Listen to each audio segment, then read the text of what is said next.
சஹாபாக்கள் வந்து ரசூலுல்லாஹ்ட்ட ஒரு நாள் சொன்னாங்க, யா ரசூலல்லாஹ் இன்னா நாக்குலு வலா நஷ்பஉ, நிறைய சாப்பிடுறோம், வயிறே நிறைய மாட்டேங்குது, என்ன செய்யறதுன்னு கேட்டாங்க. சஹாபாக்கள் ரசூலுல்லாஹ் கேட்டாங்க, அன்தும் தாக்குலூன ததஃபர்ரகூன், எல்லாருமே தனித்தனியா சாப்பிடுற மாதிரி தெரியுது, ஆமாவான்னு கேட்டாங்க. எல்லாரும் வீட்டுல சேர்ந்து சாப்பிடுறீங்களா தனித்தனியா சாப்பிடுறீங்களா?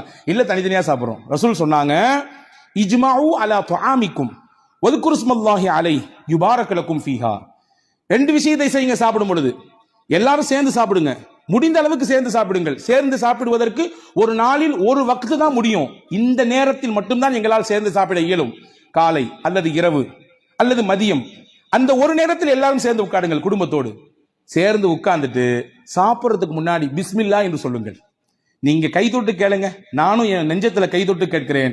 அன்பர்களே, எத்தனை குடும்பத்திலே எல்லாரும் சேர்ந்து உட்கார்ந்து பிஸ்மில்லாஹிர் ரஹ்மானிர் ரஹீம் என்று சத்தம் போட்டு சொல்லி நாம் அந்த சாப்பாட்டிலே கையெடுத்து வைக்கிறோம். மலேசியா போன்ற பெருநகரங்களிலே அல்லாஹ் பரக்கத்தை கொட்டுகிறான். அது தனிப்பட்ட விஷயம். நான் அங்கே இருக்கக்கூடிய ஒரு சிறப்பு அம்சத்தை சொல்லுகிறேன். சாப்பிடும் பொழுது குடும்பத்தில் உட்கார்ந்து விட்டால் உடனடியாக யாரும் உணவிலே கை வைக்க மாட்டார்கள். எல்லாரும் உட்காரணும். உட்கார்ந்த உடனே அந்த வீட்டில் இருக்கக்கூடிய பெரியவர் சொல்லுவாரு, பிஸ்மில்லாஹிர் ரஹ்மானிர் ரஹீம் ஆரம்பிங்கம்பாரு. அதுக்கு பின்னால் தான் சாப்பிடவே துவங்குவார்கள். எனக்கு என்னவோ தெரியவில்லை, அந்த வார்த்தையை அவர்கள் முழுவதுமாக பின்பற்றுவதானோ என்னவோ அல்லாஹ் பரக்கத்தை கொட்டென்று கொட்டுகிறார், பல ரூம்கள்ல தர்றான். எனவே உணவின் சமயத்திலே நாம் சேர்ந்து சாப்பிடுவது பரக்கத்திற்கான முக்கியமான